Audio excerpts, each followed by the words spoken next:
Jungle. Audio Jungle.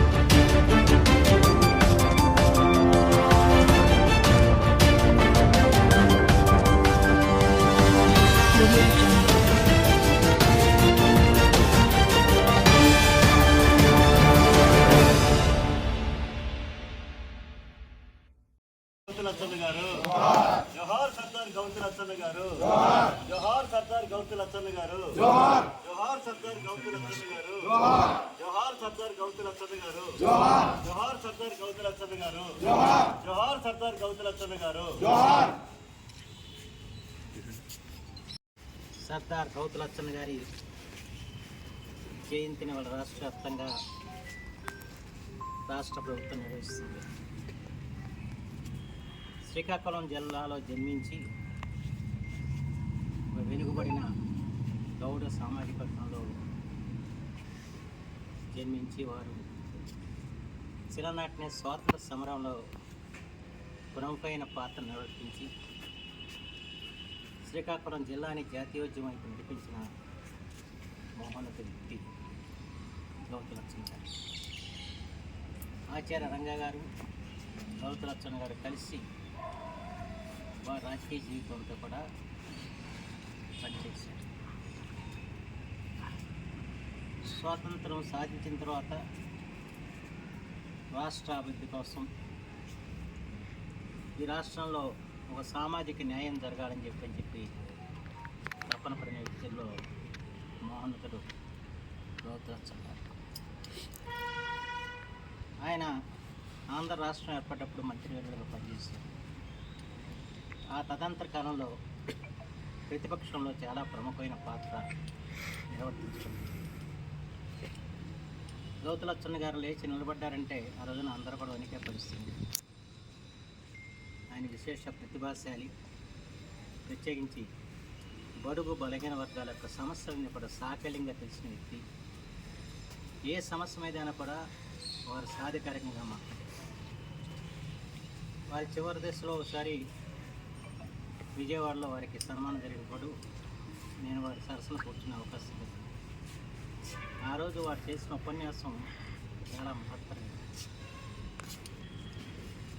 అసెంబ్లీలో ఒకసారి నేను పోడియం దగ్గరికి వెళ్ళాను. నా జీవితంలో చేసిన అతి పెద్ద తప్పదని చెప్పారు వారు మాట్లాడుతున్నారు. వారు పార్లమెంట్లో కానీ లేదా శాసనసభల్లో కానివ్వండి, ప్రతిపక్ష సభ్యులు పోడియం దగ్గరికి వెళ్ళి గందరగోళ పరిస్థితులు సృష్టిస్తాం, చివరికి స్పీకర్ స్థానాన్ని కూడా ఆక్రమించాలని ప్రయత్నం చేస్తున్నాం పరిస్థితి మనం చూస్తాం. కానీ అది సభా గౌరవానికి భయంకరమైన విషయం. అలాంటి భయంకరంగా నేను ఒక్కసారి నేను వ్యవహరించినందుకు ఈ జీవితాంతం కూడా నేను బాధపడుతున్నాను అని చెప్పి ఆ మన్నయ్య చెప్పాడంటే ఆయన యొక్క ఆలోచనలు ఏ విధంగా ఉన్నాయో మనం గమనించాలి. అలాగే మన దేశం ఉప్పుని వచ్చినప్పుడు వారు జనతా పార్టీ అధ్యక్షులుగా ఉండేవారు. మన దేశంలో అనేక ఆ రోజు జరిగిన సహాయ పునర్నిర్మాణ కార్యక్రమాలు పాల్పంచుకోవటం, అలాగే రామకృష్ణ మిషన్ వారు రామకృష్ణ పురాన్ని ప్రధానమంత్రి మొరార్జీ దేశాయ్ గారు ప్రారంభించినప్పుడు గౌతులచ్చన్న గారు ఆ రకంగా మన ప్రాంతంతో చాలా చిరకాలమైన అనుబంధం ఉంది. ప్రత్యేకించి గీత కార్మికుల సమస్యల మీద ఆయన పోరాడేవారు. వాళ్ళ కొనకల నారాయణరావు గారి తండ్రి గణపతి గారితో ఆయన సాన్నిధ్యం ఉండేది.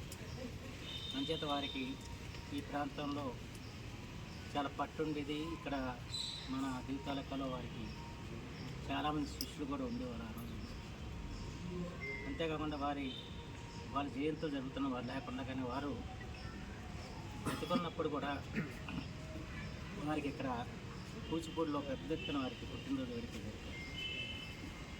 ఆ రోజున ఆయన ప్రతిపక్షంలో ఉన్నప్పుడు కూడా ఆ రోజు పరిశ్రమ మంత్రిగా ఉన్నారు వెంగళరావు గారు కూడా కార్యక్రమం రావచ్చు.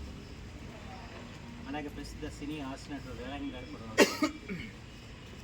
ఆ రకంగా ఆయన్ని రాజకీయాలు ఖచ్చితంగా వ్యక్తిగా అందరూ గౌరవించేవాళ్ళు. ఆ రకంగా గౌరవమానం పొందిన మహోన్నత నిజంగా వాళ్ళ బడుగు బలహీన వర్గాలకి ఆశాజ్యోతి వారి యొక్క పోరాటాల ఫలితంగానే వాళ్ళు ఏదైనా బలహీన వర్గాలకి ఏదైనా న్యాయం జరుగుతుందంటే కేవలం లచ్చన్న గారికి మార్గం చేసి మాత్రం మన సందర్భంలో మనం భావించాల్సిన అవసరం ఉందని మనం చేస్తూ వారికి ఆత్మశాంతి కోరుకుంటూ, అలాగే వారి కుమారుడు శివాజీ గారు కూడా తండ్రి గారు ఒక ఆదర్శాలను పొందుపుచ్చుకున్న వ్యక్తి. తెలుగుదేశం రాజకీయాల్లో గౌరవనీయమైన పాత్ర పోషించే వ్యక్తి శివాజీ గారు. అలాగే వాళ్ళ మనవరాలు పడే వాళ్ళ సేవా సభ్యులు ఉండి ఆమె పడే వాళ్ళ ఎంతో చాకచక్యంగా వ్యవహరించడమే కాకుండా వాళ్ళ పార్టీ అధికారం లేనప్పుడు కూడా పోరాడిన వ్యక్తి.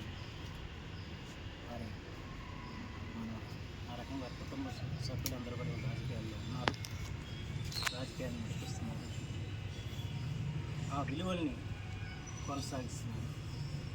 అలాంటి విలువలు గల మహానాయకుడు